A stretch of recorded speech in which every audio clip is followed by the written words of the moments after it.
सरकार में आज जो मुद्दा मैं आपके सामने लेकर आया हूं वो कुछ इस तरह से है।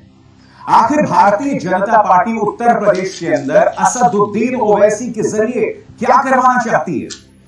यह सवाल सुनकर आप सोचेंगे कि क्या मैं ये कह रहा हूं कि ओवैसी बीजेपी की बी टीम है, या फिर मैं ये कह रहा हूं कि ओवैसी और बीजेपी के बीच में पर्दे के पीछे कोई गुप्त डील हो गई है। इन दोनों सवालों का मेरे पास कोई प्रमाण नहीं, मगर मैं आपके सामने कुछ तथ्य रखना चाहूंगा और इन तथ्यों के आधार पर आप ये फैसला कर सकते हैं। दोस्तों, जैसे कि आप जानते हैं कि ओवैसी आज उत्तर प्रदेश में है, 3 दिन के दौरे पर हैं और उनके आते ही एक विवाद हो गया है, और एक ऐसा विवाद जिसका नाता धर्म से है। सबसे पहले दोस्तों, टाइम्स नाउ की रिपोर्ट देखिए। मैं इस रिपोर्ट के कुछ स्क्रीनशॉट्स बताने वाला हूं। ओवैसी खुद को एक विवाद में पाते हैं। वो विवाद क्या है अभी बताने वाला हूं आपको, मगर इस विवाद पर 3 लोग अपनी टिप्पणी करते हैं। भारतीय जनता पार्टी के मुख्य प्रवक्ता संबित पात्रा, उत्तर प्रदेश के उप मुख्यमंत्री केशव प्रसाद मौर्य और अयोध्या के एक संत। और कौन है असदुद्दीन ओवैसी, जिन्होंने पिछली बार उत्तर प्रदेश में 32 सीटों पर चुनाव लड़ा था और उन्हें एक भी सीट नहीं मिली थी। 0 अधिकतर सीटों पर उनकी जो जमानत है वो जब्त हो गई थी। बावजूद इसके भारतीय जनता पार्टी उन्हें इतना उठा रही है, इतना महत्व दे रही है। आपको याद होगा, इससे पहले भी मुख्यमंत्री आदित्यनाथ ने बाकायदा असदुद्दीन ओवैसी का नाम लेकर कहा था कि वो आए और यहां आकर अपनी सियासत करें, उनका स्वागत है। तो भारतीय जनता पार्टी असदुद्दीन ओवैसी को इतनी अहमियत क्यों दे रही है? अब आप कहेंगे कि मैंने वो टाइम्स नाउ की रिपोर्ट का क्यों जिक्र किया। वो विवाद क्या, मैं आपको बताता हूं।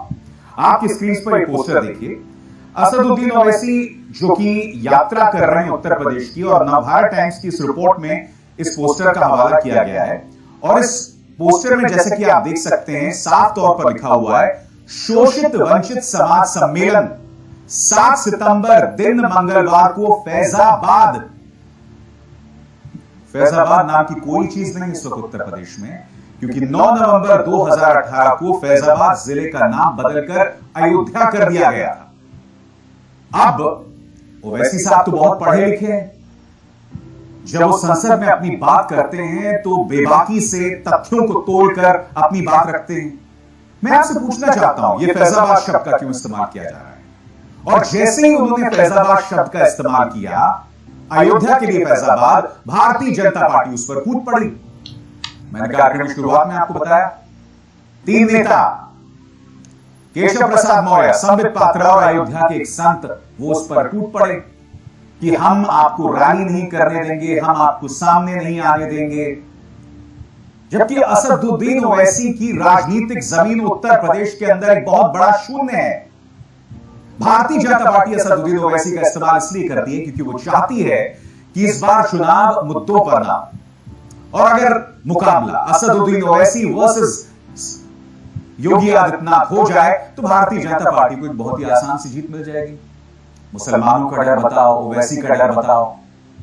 मैं आपको एक बात बतलाना चाहता हूं दोस्तों, असदुद्दीन ओवैसी के इस बयान और उनकी पार्टी की इस हरकत के बाद, जिसमें उन्होंने अयोध्या को फैजाबाद बताया, इसके तुरंत बाद मीडिया में इसकी क्या प्रतिक्रिया होगा, मगर उससे पहले एक जानकारी मैं आपको देना चाहता हूं। अभी कुछ ही दिनों पहले देश का सबसे ज्यादा देखे जाने वाला चैनल आज तक ने एक शिखर सम्मेलन आयोजित किया था, और मंच पर एक तरफ असदुद्दीन ओवैसी खड़े थे और दूसरी तरफ बीजेपी का एक नेता।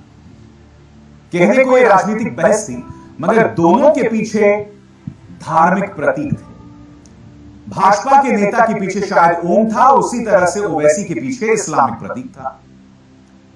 ऐसा क्यों, मुझे बताइए। एक राजनीतिक बहस और धार्मिक चिन्हों का इस्तेमाल क्यों मीडिया कर रही है? मीडिया ओवैसी के जरिए ये कौन सा खेल खेल रही है, मैं पूछना चाहूंगा। और आज उत्तर प्रदेश के अयोध्या में ओवैसी का ये प्रेस कॉन्फ्रेंस हुआ, और यहां पर भी पत्रकारों ने उनसे पूछा कि पोस्टर में अयोध्या का नाम फैजाबाद क्यों रखा गया है। इस बात को पूरी तरह से नकार दिया ओवैसी ने। हालांकि अगर आप AIMIM के ऑफिशियल हैंडल से इस ट्वीट को देखें, यहां पर भी उन्होंने फैजाबाद ही लिखा हुआ है। ओवैसी ने इस प्रेस कॉन्फ्रेंस में साफ किया कि मुसलमान अब अपने हक की लड़ाई लड़ेगा और वो सिर्फ किसी का सहयोगी बनकर नहीं रहेगा। हम थम्स अप नहीं है, वो थम्स अप लीडरों का जमाना जा चुका है। आपका सवाल ये है, हम समझ चुके आपका सवाल ये क्या है। हमारा जवाब ये है कि हम लड़ेंगे इलेक्शन। हम किसी के गुलाम नहीं है, जरखरीद गुलाम नहीं है कि उनको जिताएंगे। हम बहुत 60 साल से सबको जिता रहे, हम जीतेंगे इंशाल्लाह। उत्तर प्रदेश का मुसलमान जीतेगा। कब तक हम इनको खंडोर उठाकर कभी अपना बेटा बनाकर, कभी अपना भैया बनाकर, कभी अपना नेता बनाकर, कब तक इन लोग जिताते रहेंगे? हम क्या कोई खाइटी है? अब मैं आपको बताता हूं दोस्तों, जैसे ही असदुद्दीन ओवैसी की पार्टी ने अयोध्या का नाम बदलकर फैजाबाद कर दिया, मीडिया इस पर किस तरह से टूट पड़ा। सबसे पहले मैं आपको बतलाना चाहूंगा, जी न्यूज का ये स्क्रीनशॉट आपके स्क्रीन पर, कि अयोध्या से क्यों डरते हैं ओवैसी। अब एक ही फ्रेम में, पूरे स्क्रीन पर देखिए, एक ही फ्रेम में आपने ओवैसी को भी दिखा दिया, अयोध्या को भी दिखा दिया और डर शब्द का भी इस्तेमाल कर लिया। इसके पीछे की आप सियासत समझ रहे हैं?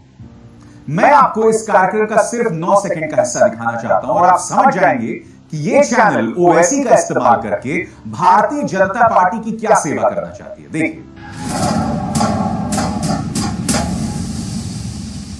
तो मर्यादा पुरुषोत्तम श्री राम की नगरी अयोध्या, आप इसे पुण्य नगरी के नाम से भी जानते हैं। और सिर्फ ऐसा नहीं कि यह सिर्फ जी न्यूज था, जिसके मालिक जो हैं बीजेपी की मदद से राज्यसभा पहुंचे थे। आपके सामने इंडिया टीवी।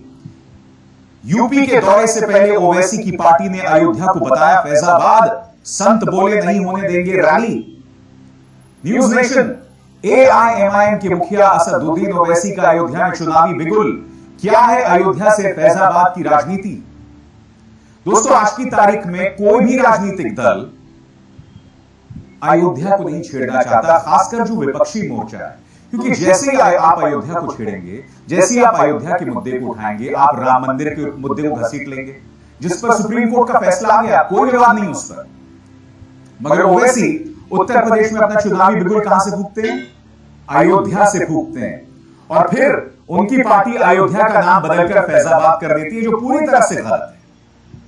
और यह पहली बार नहीं है जब ओवैसी साहब की पार्टी रहस्यमय तरीके से भाजपा की मदद करती पाई गई। आप जानते हैं, अगर यह विवाद बढ़ा तो किसको फायदा हो? क्योंकि कई रिपोर्टर्स जो इस वक्त जमीन पर जा रहे हैं, उनकी रिपोर्ट बता रही, इस बार आम जनता धर्म पर ना सही हो सकता है जाति के नाम पर वोट करे। इसलिए तमाम राजनीतिक दलों को अपनी जातियों को साधना पड़ेगा। मगर जैसे ही इस तरह की भड़काऊ चीजें सामने उभर कर आती है, उसमें क्या होता है? वोटर जो है वो दो फाड़ हो जाता है हिंदू और मुसलमान में। और फिर फायदा किसको होगा? फायदा किसको होगा बताइए ना। 2014 में किसको फायदा हुआ था आप बताइए? 2016-17 में उत्तर प्रदेश के चुनावों में किसको फायदा हुआ था आप बताइए? ये तमाम चीजें जिससे आप मुंह नहीं मोड़ सकते हैं। मैं फिर दोहरा दूं, मेरे पास कोई प्रमाण नहीं है कि पर्दे के पीछे असदुद्दीन ओवैसी और बीजेपी के बीच में गुप्त डील है। मगर ये तमाम तस्वीरें बता रही हैं जिस पर आपको सोचना पड़ेगा, इस पर विचार करना होगा। और बात यहां नहीं रुकती है। अभी कुछ दिनों पहले अलीगढ़ से जुड़ी एक घटना सामने उभर कर आई। इसके अंदर क्या हुआ, एक गांव में दलित अपनी बारात निकालना चाहते थे एक मस्जिद के सामने से। मगर एआईएमआईएम का नेता नाजिम अली, आपके स्क्रीन पर, इसने बोल दिया कि मैं दलितों को यहां से उनको बारात निकालने नहीं दूंगा, यहां सिर्फ नमाज होगी। आपको याद होगा दोस्तों, इससे पहले मैंने कई कार्यक्रम किए हैं जिसमें दलितों को ठाकुरों ने मना किया था या ब्राह्मणों ने मना किया था, और मैंने अपनी आवाज हर बार बुलंद की। मैं ये जानना चाहता हूं, अब तक आदित्यनाथ सरकार ने नाजिम अली के खिलाफ कोई एक्शन क्यों नहीं लिया? क्योंकि अगर कोई और मुसलमान होता, कोई और मुद्दा होता, तो आप तो देशद्रोह की धाराएं लगा देते। और यहां पर एक आदमी साफ तौर पर दलितों को बारात नहीं निकालने दे रहा है। यह तो जातीय सोच से भी एक अपराध सरीखी चीज है, एक कथित अपराध है। मैं चाहूंगा कि जो कानून के जानकार है कमेंट सेक्शन में कमेंट करें कि यह सही है या गलत। आप दलितों को बारात निकालने से रोक रहे हैं और बीजेपी ने कोई एक्शन नहीं लिया नाजिम अली के ऊपर।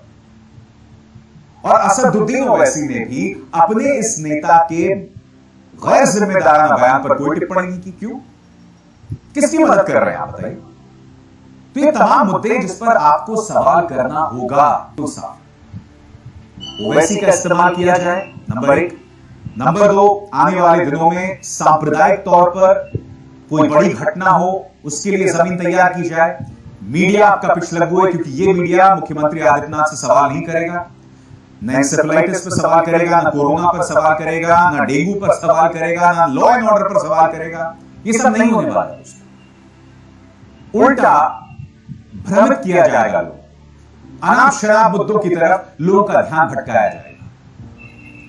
और यही वजह है कि आज की तारीख में जमीन में, जनता में इसी गोदी मीडिया को लेकर लोगों में बहुत नाराजगी। यही आपने किसान की महापंचायत में देखा था, किस तरह से बाइज्जत मीडिया के रिपोर्टर्स को खदेड़ा गया।